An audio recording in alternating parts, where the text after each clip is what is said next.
Have you ever found yourself just scrolling through endless online jewelry listings, like looking for something genuinely special, and then after maybe 20 minutes, you realize everything is just starting to look, well, exactly the same? Yeah, that is a surprisingly universal experience, actually. Right. You were just staring at this sea of perfectly nice, perfectly fine rings and necklaces, but I mean, nothing actually makes you stop and stare. It all just blends into this repetitive, shiny blur. Exactly. People go in expecting to be dazzled by, this infinite variety of the Earth's treasures, and instead they are basically presented with what amounts to a standardized menu. A standardized menu. That is the perfect way to describe it. Well, for you listening today, we're going to dive into the mechanics of exactly why that happens. We have an incredible stack of sources for today's deep dive. Yes, 3 deeply detailed articles by gemstone sourcing expert Kim Ricks. Exactly. Yeah. And our mission today is to pull back the curtain on the hidden, intensely relationship-driven world of custom gemstone sourcing. Yeah. We're going to map out why the most breathtaking, unique stones on Earth never actually make it to a shop window. Right, and how the secret gemstone market operates behind closed doors. Yeah, and finally, why trusting a piece of paper, like a lab certificate, might honestly be the absolute worst way to choose a jewel.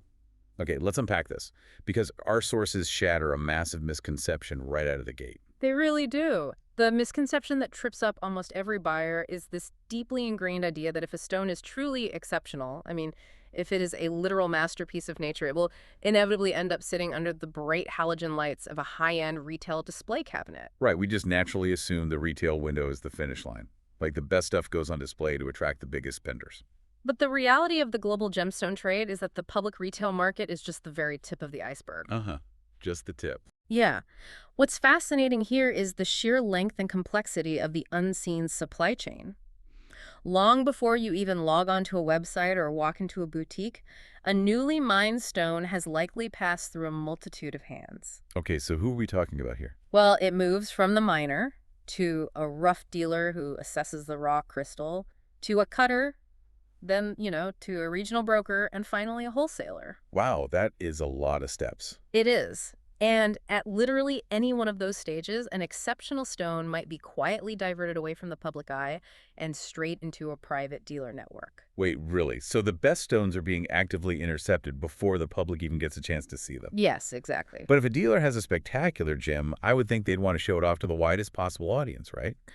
To drive up the price. Well, the assumption is that wider exposure equals a higher price, but in the high-end gem trade, that is rarely true. Oh, interesting. Yeah, the text points out several strategic reasons why dealers will just hold a stone back in a private vault. Sometimes they are analyzing macroeconomic trends and feel the market isn't quite right yet. Ah, so they are waiting for a better payout down the line. Exactly. They might believe the value of that specific type or color of gem will rise over the next decade.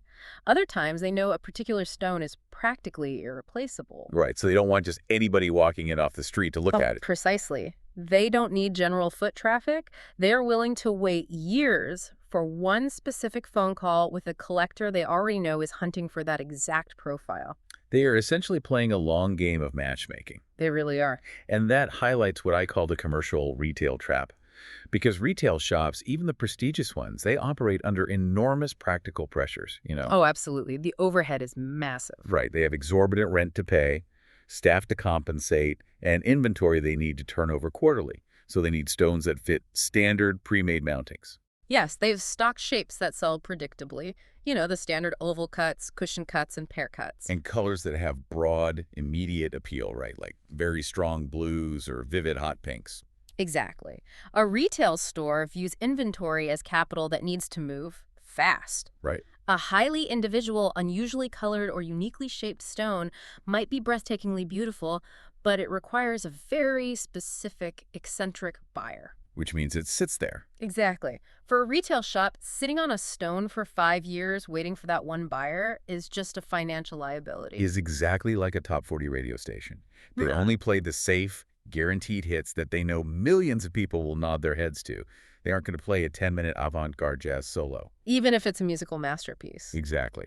Because the risk of listeners changing the channel is just too high. But let me push back on this for a second. Sure, go ahead. Let's say I'm a buyer and I have an unlimited budget. Why can't I just walk into one of these luxury high-end stores on Fifth Avenue and say, I want something completely unique. Show me the avant-garde jazz solo. Won't the manager just go check the back room for me? The manager won't find it because the store literally does not own it. Wait, they don't even have it in the back. Nope. Those highly individual stones never made it to the store's buyer. Because those unusual gems are harder to sell quickly to the general public, the private dealers don't even bother offering them to the retail shops in the Right. first place. Oh, wow. So they just bypass retail completely. Exactly. They keep them circulating within their own private, relationship-based networks. So if you rely solely on what is visible in the commercial retail market, you are entirely missing the hidden economy where the true rarities actually live. Okay, so if the Fifth Avenue store doesn't have the avant-garde jazz solo in the back room, a buyer wanting something completely unique is essentially forced to build it themselves from scratch. That's the only way. They have to enter the world of custom sourcing. And the sources provide this fantastic, highly specific client request that illustrates just how intricate this process gets. Yeah, that example was great. The client in the text was looking for a very particular combination. They wanted a periwinkle or cornflower salon sapphire in a free-form step-cut style. Which, to someone outside the trade, just sounds like, hey, I want a pretty blue rock in a cool shape. Right, but pulling this apart reveals agonizing difficulty. I mean, let's start with the color. Yeah, let's look at cornflower first. So cornflower isn't just a marketing buzzword you can slap on a label. In the trade, it demands a very narrow, specific balance of light and color. It requires a medium tone, not too dark, not too light. Okay, makes sense. It also needs lively brightness, a soft but very clear saturation, and just a slight violet influence, but without crossing over into looking overtly purple. Wow, that is incredibly specific. And the client also threw in periwinkle as an option, which introduces a whole new set of physical requirements. It does. A periwinkle request demands a visible violet blue character. It requires a sense of optical freshness rather than, heavy, dark saturation. And there's a mechanical challenge here too, right, with the lighting. Yes, the real mechanical challenge is how the stone interacts with different light sources. The text notes it absolutely must look attractive in natural daylight. Now, why wouldn't it look attractive in daylight? I mean, a blue stone is a blue stone, isn't it? You'd think so, but it comes down to the physics of light spectrums and how the facets are cut. Many sapphires you see in a store look incredible under specialized jeweler lights. Like those super bright LEDs in the display cases. Exactly. Those are often specifically calibrated halogens or LEDs designed to flatter the stone's best wavelengths and hide its flaws. So it's a bit of a trick. Kind of. Natural sunlight, on the other hand, is a broad spectrum that includes UV rays, and the angle of the sun changes constantly. The moment you take a poorly cut or overly dark sapphire outside into the sun, those facets stop reflecting light back to your eye. The stone experiences what gemologists call extinction. Extinction, that sounds dramatic. It is. It basically means the gem just goes dark, flat, or completely dull. Finding a periwinkle sapphire that stays vibrant in daylight means finding a rough crystal with the perfect trace elements cut with absolute mathematical precision. Man, so the color and light interaction alone make this a needle in a haystack. Oh, absolutely. But then we have the cut. The client asked for a freeform step cut. Let's define what a step cut actually is, because it's very different from the standard sparkly diamond ring most people picture, right? Very different. When most people think of a gem, they picture a brilliant cut. Dozens of tiny, triangular facets designed like a disco ball to throw maximum sparkle in every direction. Right, the classic engagement ring look. Exactly. A step cut is completely different. Think of an emerald cut.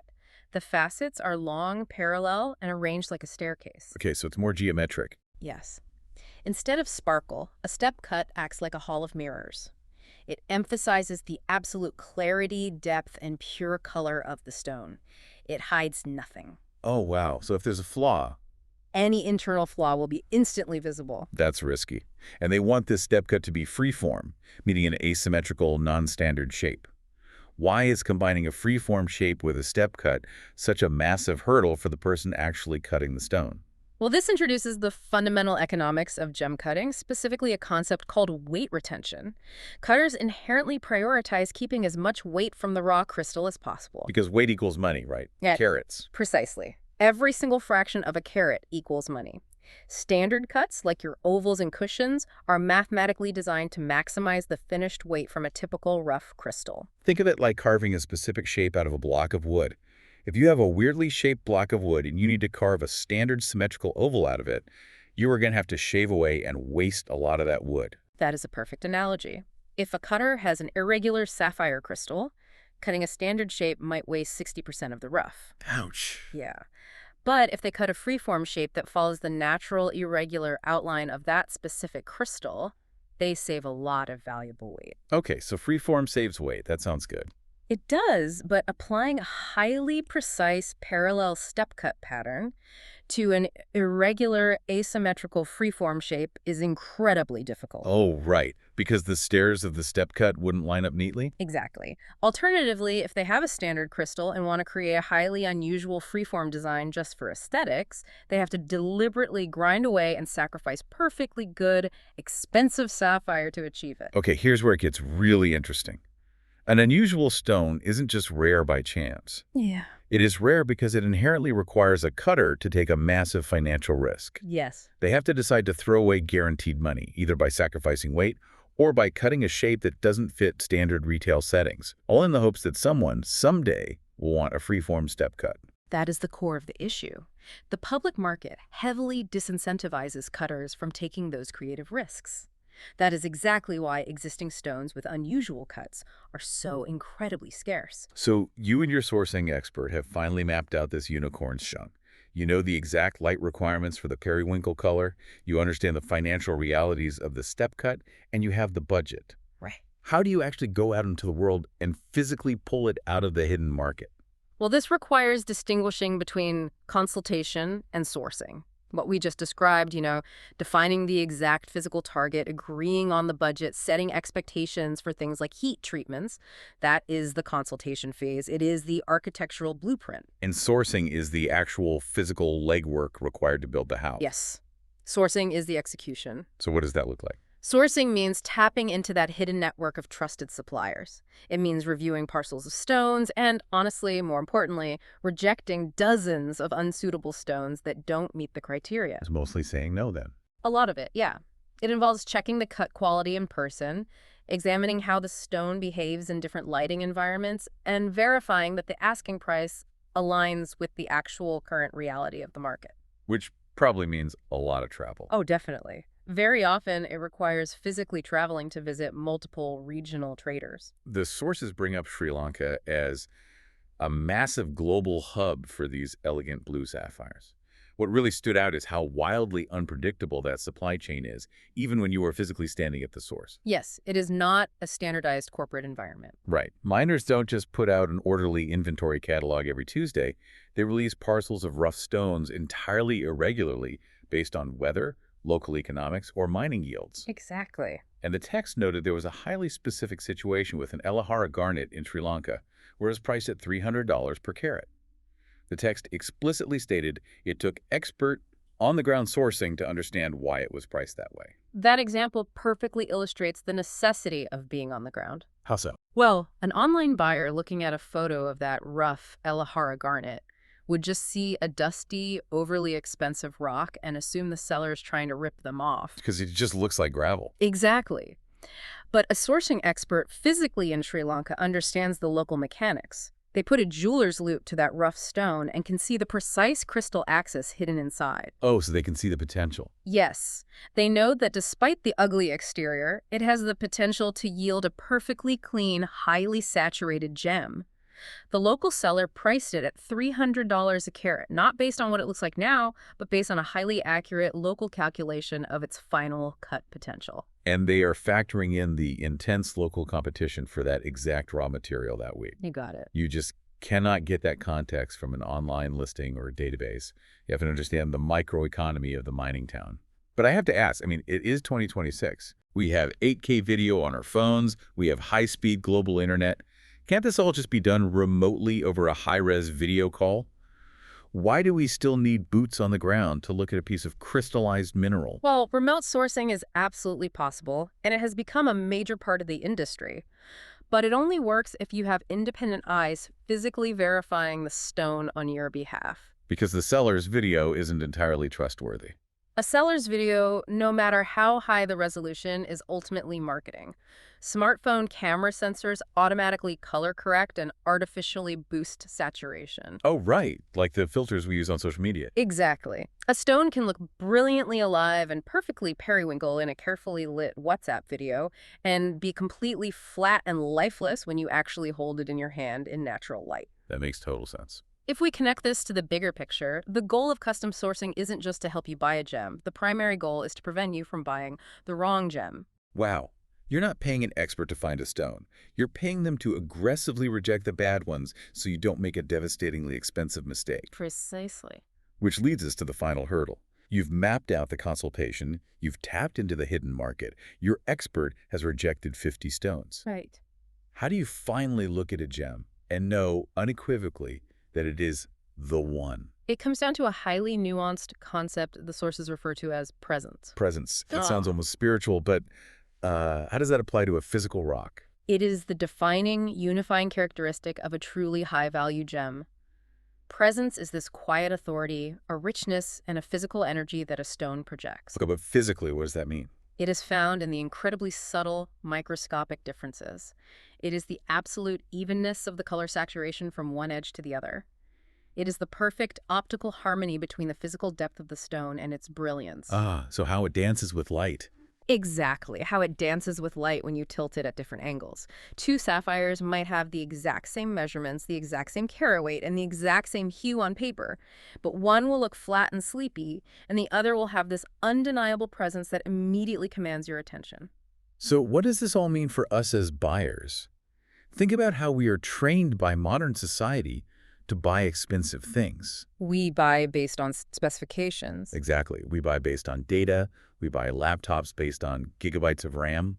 We buy electric cars based on battery range and 0 to 60 times. And with diamonds and gemstones, the industry has trained us to buy based entirely on the lab certificate. And that reliance creates what we can call the certificate illusion. Lab reports, minor clarity grades, and certificates are essential tools. Don't get me wrong. They prove it's real. Yes, they verify what the material actually is, whether it's synthetic or natural, its geographic origin, and if it has been subjected to heat treatments. But they're strictly secondary when it comes to assessing actual value and beauty. We should probably define minor clarity grades here, actually.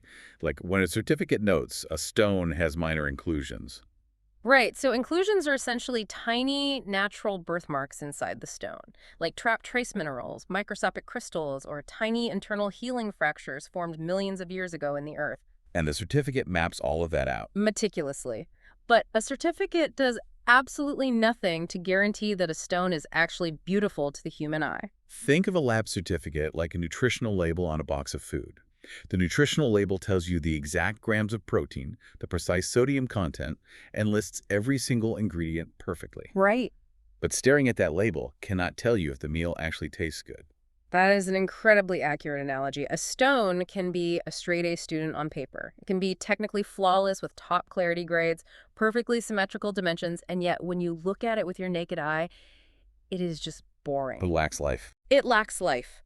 Conversely, a stone might have a minor inclusion noted on the certificate, a tiny birthmark, but possess such rare, commanding color and undeniable presence that it is exponentially more valuable and desirable to collectors. So, recognition at first glance that human instinctive response to light and beauty beats technical documentation every single time. Every single time. You have to trust your eyes and the trained eyes of your expert over the spectrometer data printed on the paper.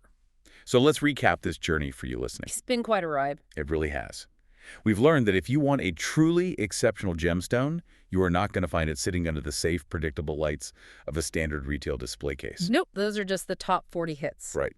Finding the perfect stone requires navigating a hidden, entirely relationship-based market that operates behind closed doors and intercepts the best materials. We saw that defining your perfect stone, like our periwinkle freeform sapphire, means understanding the physics of light and fighting against the standard commercially safe weight retention practices that dominate the cutting industry. And ultimately, when it comes time to choose, you have to prioritize the physical, undeniable presence of the stone over the technical specifications on a lab report. Exactly. The perfect gemstone isn't about finding the most expensive rock on the market or the one with the most flawless paperwork. It is about finding the absolute right The balance. balance of beauty and trust. Yes. It is the balance of breathtaking physical beauty, true individuality, the immense trust you have built with your sourcing expert, and your own long-term satisfaction when you look at it in the sunlight. And sometimes the most important element is simply patience.